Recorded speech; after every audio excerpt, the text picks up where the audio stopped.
अस्सलाम वालेकुम व्यूवर्स, ज़रा एक लम्हे के लिए तसव्वुर कीजिए अगर आपके घर में कचरा कई दिन तक ना उठाया जाए तो माहौल कैसा हो जाएगा। बदबू, गंदगी और बेतरतीबी हर तरफ फैल जाएगी। कुछ ऐसा ही मामला हमारे निज़ाम हज़म का भी है। अगर जिस्म से फुजला सही वक्त पर खारिज ना हो, कब्ज़ रहने लगे या आंतों की हरकत सुस्त पड़ जाए तो इसका असर सिर्फ पेट तक महदूद नहीं रहता बल्कि पूरी सेहत मुतासर होने लगती है। इसलिए मैं अक्सर कहता हूँ कि सेहतमंद आंतें एक मजबूत जिस्म की बुनियाद है। अगर बार बार गैस, कब्ज़, अफारा या पेट में बोझ महसूस हो तो सिर्फ दवाइयाँ बदलने के बजाय अपनी रोज़मर्रा की आदत पर भी नज़र डालना चाहिए। आज मैं आपसे एक नहायत ही आसान लेकिन मौसर तरीका शेयर करूँगा जिसे हम कह सकते हैं 3F। इस फॉर्मूले के 3 हिस्से हैं, लेकिन सबसे पहले अगर आपने हमारे चैनल को सब्सक्राइब नहीं किया, सब्सक्राइब कर लीजिए, बेल आइकन को प्रेस कर दीजिए। तो इसका पहला हिस्सा है फाइबर, दूसरा हिस्सा है फर्मेंटेड फूड्स और तीसरा है फास्टिंग। तो आइए एक एक करके इन पर बात करते हैं। सबसे पहले बात करते हैं फाइबर। फाइबर आंतों की सफाई का बेहतरीन जरिया है।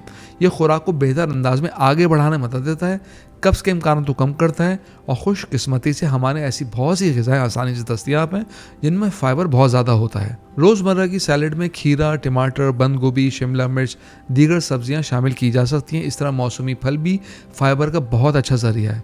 अगर आप अपनी ग़िज़ा में अलसी के बीज, चिया सीड्स, कद्दू के बीज या दीगर बीज मुनासिब मिकदार में शामिल करें तो ये फ़ायदा पहुँचा सकते हैं। सुबह के नाश्ते में जौ या दलिए का इस्तेमाल और इसमें मुख्तलिफ बीज शामिल करना एक अच्छी आदत बन सकती है। इस तरह दालें, मल्टीग्रेन आटा और सब्जियां भी फ़ाइबर की मिकदार बढ़ाने में बहुत ही मददगार हैं। हर खाने में साथ में सैलड शामिल करने की कोशिश करें ताकि रोज़ाना की खुराक बैलेंस रहे। अब आते हैं दूसरे एफ की तरफ, यानी फर्मेंटेड फूड की तरफ।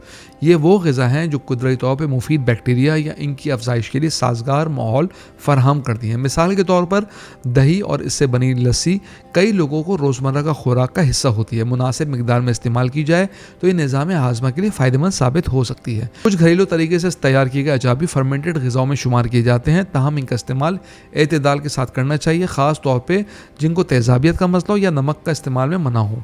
ये भी याद रखें कि हर शख्स को महंगे सप्लीमेंट्स या मखसूस प्रोबायोटिक्स मसनूआत की ज़रूरत नहीं होती। बैलेंस डाइट और सेहतमंद तर्ज़ ज़िंदगी अक्सर लोगों की सेहत को इम्प्रूव करने के लिए बहुत बुनियादी किरदार अदा करती है। अब बात करते हैं तीसरे एफ की, यानी फास्टिंग की। जिस तरह किसी मशीन को मुसलसल चलाने के बजाय वक्तन फ़वक्तन आराम दिया जाए तो बेहतर काम करती है, इसी तरह खाने के बाद मुनासिब वक्फा रखना भी बाज़ अफराद के लिए मुफीद हो सकता है। बहुत से लोग रात का खाना निस्बतन जल्द खाकर सुबह 12 से 14 घंटे का वक्फा रखते हैं, जिससे निज़ाम हाज़मा को आराम का मौका मिलता है। अलबत्ता डायबिटीज़, प्रेगनेंसी, मखसूस बीमारियां या अद्वियात इस्तेमाल करने वाले अफराद को ऐसा मामूल अपनाने से पहले अपने मालिक से मशवरा ज़रूर करना चाहिए। सिर्फ खुराक ही नहीं बल्कि रोज़मर्रा की आदत भी आंतों की सेहत पर असर डालती है। मुनासिब पानी पीना, रोज़ाना चहलकदमी करना, जहनी दबाव को कम करने की कोशिश करना, अच्छी नींद लेना सबसे अहम अवामिल हैं। बाज़ लोगों को हल्की जिस्मानी सरगर्मी से भी हाज़मा बेहतर महसूस होता है।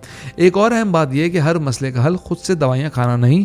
अगर अलामात मुसलसल रहें, शदीद कब्ज़, खून आना, वज़न में गैर मामूली कमी या बार-बार पेट में दर्द जैसी शिकायत हो तो मुस्तनिद डॉक्टर से मुआयना करवाइए। तो व्यूअर्स, हम उम्मीद करते हैं आज की वीडियो आपको पसंद आई होगी। कमेंट बॉक्स में राय से ज़रूर आगाह कीजिएगा।